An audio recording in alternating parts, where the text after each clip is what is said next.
Hey guys, I'm Matt, this is Kim, and we are embarking on a new journey. So we figured we'd take a couple minutes and just kind of document a little bit of where we're at. We are an urban family. We come from a rural area, but for the last, 20 years, we've been living just outside of Nashville and working corporate jobs and now raising kids. And so I'm still a corporate employee. Kim has been a homeschool mom and works harder than I do. We have 6 kids, so that's not a small feat. We've had a long-held dream of farming. We get in a position to buy finally. We're after almost 17 years of marriage, we're going to go ahead and buy our first home, right? We've been waiting a long time for this. And then the market went absolutely ridiculous. And so we had an honest conversation with the family that we rent from. What's our situation look like? You know, if it looks like an awful time to buy, but we also don't want to be halfway through this market cycle and these people come back and then we're suddenly thrust into it.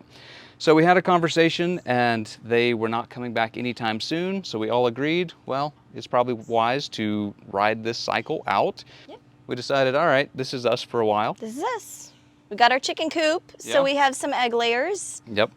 And we started thinking, how can we do some farming? If we're not moving out onto land, how do we do both? If we know how to do it, why are we not raising broilers? So we started looking into, well, how do we lease some land? Could we lease an acre or two from somebody? Yeah. You know, maybe offer to pay the taxes on it for the year or something and get started that way. And then we get a phone call from the family that we rent from and they say, hey, plans have changed. We're actually coming back in a few months. And so you guys got to find somewhere. We looked around at the market that had continued to climb, and just prior to finding out this news, the Fed raised the interest rates on mortgages as well, and all of a sudden we saw quite literally $200,000 of our buying power evaporate just because of what it would do to our payment. So it's been an awful search, awful, heartbreaking. There's been a lot of tears, there's been a lot of praying on our faces and trying to figure out what this looks like. And what we have landed on is really the only option that we had to stay in our area, another rental, and it is downsizing while the rent goes up by several $100s. Yeah. And smaller home, bigger payment. But there's a silver lining. Silver lining. Yeah.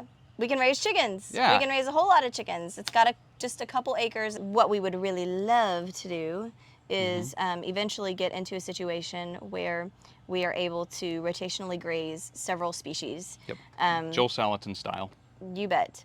For now, I know we can do chickens. Yep. So we're looking to rotationally graze about 150 meat birds. That's the first time that we have ever done this on that scale. So yeah, this is going to be completely different for us, and we're really excited about it. Yeah. We got birds on the way. Lining.